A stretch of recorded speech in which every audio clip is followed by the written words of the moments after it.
Ane gamna maal jedhinaan jettu si waanuma hin jedhin qabna. Ameesi cabdee duuteef jabbii mucharree hodhaa kan garaan firan godhin adaraan fira godhaa.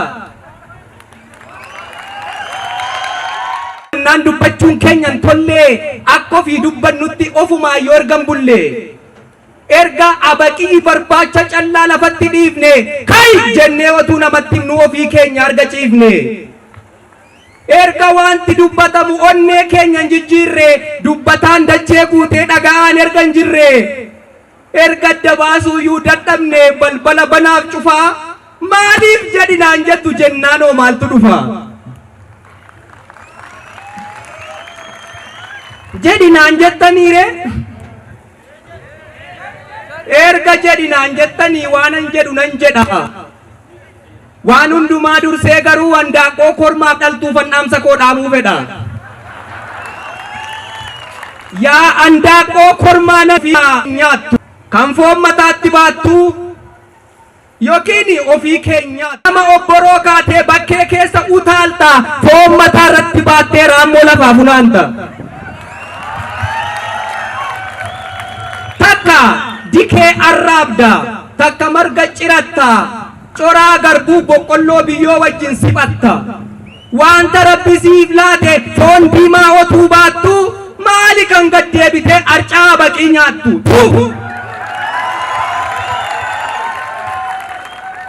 Atis altuu handaaqoo nana kan koomeen lafan geenye asiif achi utaalta kutkutiin sin dandeenye. Seeran handaaqoo ganamaa dagattee aadaaf safuu ni hallatta ni qotta kosiif biyyoon sinafu. Urufa dachee bal'aa bakkuma dhibiin keessaa baalleedhaan gargar haatee awwaara gidduu teessa.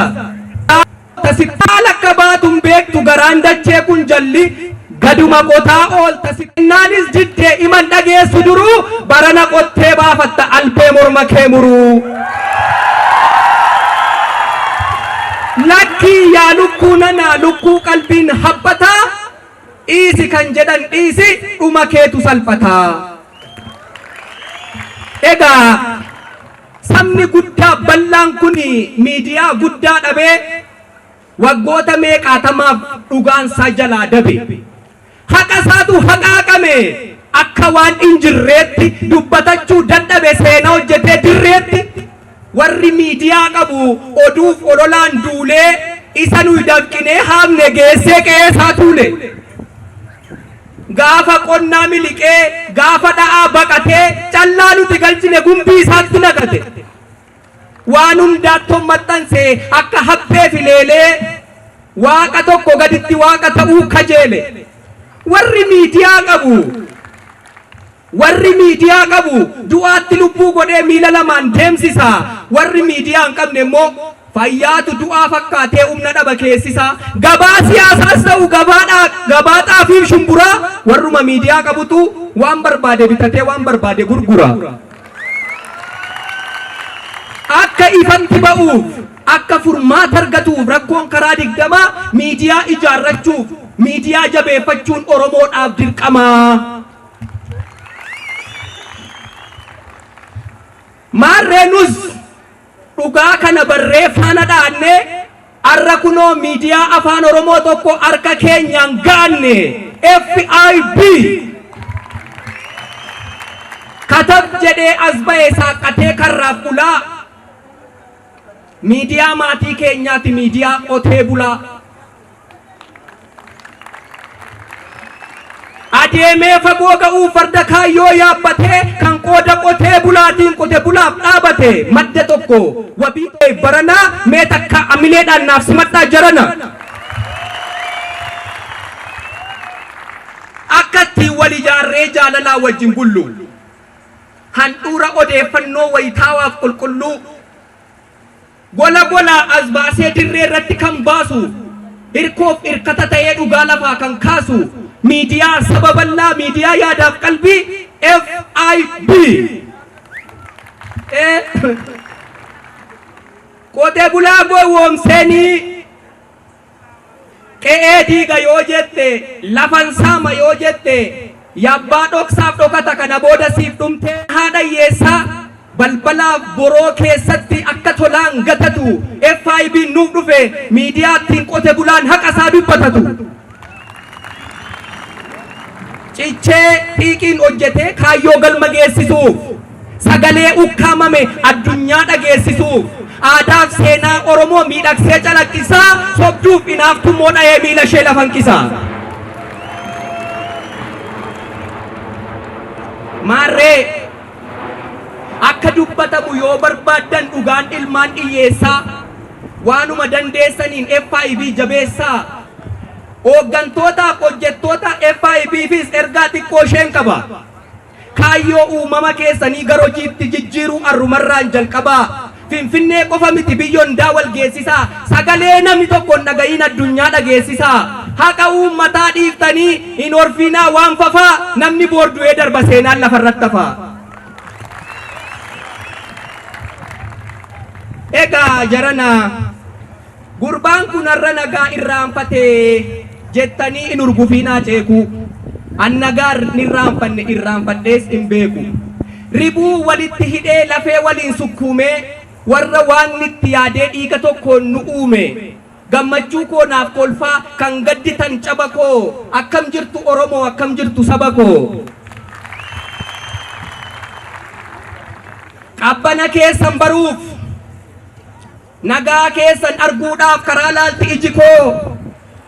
Akkam jirtu Booranaa akkam jirtu Gujii koo. An sagalee keessan hin dhaga'u isinis koon dhageessanii. Uummanni koo Wallaggaa akkam nagaa keessanii. Haalatti jirtan nutti dhaamaa qilleensa irraa eegaa jirra. Akka waliin gaafanne yoo interneetii bilbilaan nu dhorkanii walirraa.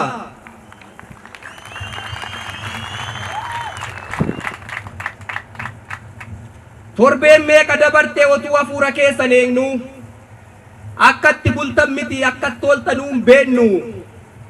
Qarqaratti moggaatti dabaan dabalamtanii bara aara galfachuu qabdan keessaa imimmaan harcaasaa jirtu gaddaan waxalamtanii. Otuu afaan tokko dubbachaa otuu teenyuu wal biraa wal dhaga'uu toon jiru. Waliif yaaduu toon jiru maal goona reeyaa firaa. Laphee uummata isaarratti akka dhagaa jabaatu way baaziliinii jimnaa namattoo himnee dadhabnee isa hunda danda'u waaqatti isiniif himna. Dhaga'i yaa Oromoo tokkummaa kee gamtaa kee malee hin qabdu humna addaa. Gaafa tokkummaan kee badu atis wajjumaan badda. Gaafa tokkummaan kee badu kaayyoon kees ta'ee offaa bineensatu si nyaata arraageessa si orfa. Faffaca'uun arraan kun booddeen ishee bukoo qabdi. Buubbee uursee darburra hin kaawwatinaa abdii. Boolla dinnichaa keessaa shunkurtiin ni ba'aaree kan walitti nuu hin taane qofaatti nuu ta'aaree.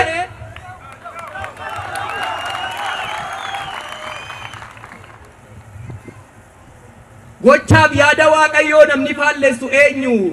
Dhiigaaf lafee walitti dhabneerra wal maleessayyuu hin geenyu. Gabaabbatus dheeratus taakkuuf dhumni keenya Oromummaa ganamaati jalqabaaf dhumni keenya. Hin ta'u jedhaa didaa maqaa isinitti baasee isa kutaan siniru waluma wajjin cabne waluma wajjin duune Oromoon lama hin jiru.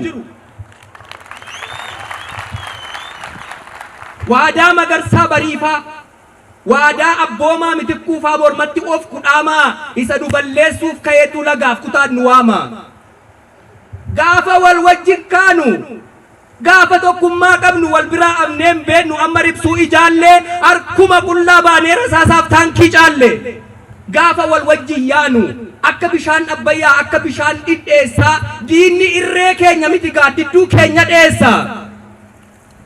Walirraa bannaan garuu karaa facaanee abbaa argennutti fincaa gufuu karaa irraa taanee maqaan keenya tokkuma madaan keenyas tokkuma hin qabnu seenaa addaa waliif birmadhaa Oromoo akka kaleef dheengaddaa qarriffaa gidduu jirra qarriffaa qara doolu tokkummaan kun diigamnaan nyaatamuun keenya noolu. Kaleessarraa abarannu hiika tulluuf allayyaa qofaa sirbuurraa waliin boo'uu nuuf wayyaa galatooma. Lata fayyaanu ta'e umrii nu dheeradhu baay'ee walaloo ajaa'iba mee hamileen hin jiruure. Oromoon tokko gammadee tokko yoo gaddu gammachuun waliin argannu hin jiru. Kanaaf dhumaatii fi dararaa uummata Oromoorraa kallattii hundaan ga'u ni mormina, ni falmina, ni dinna. Sagaleen walumaan ni mormina. Dararaa fi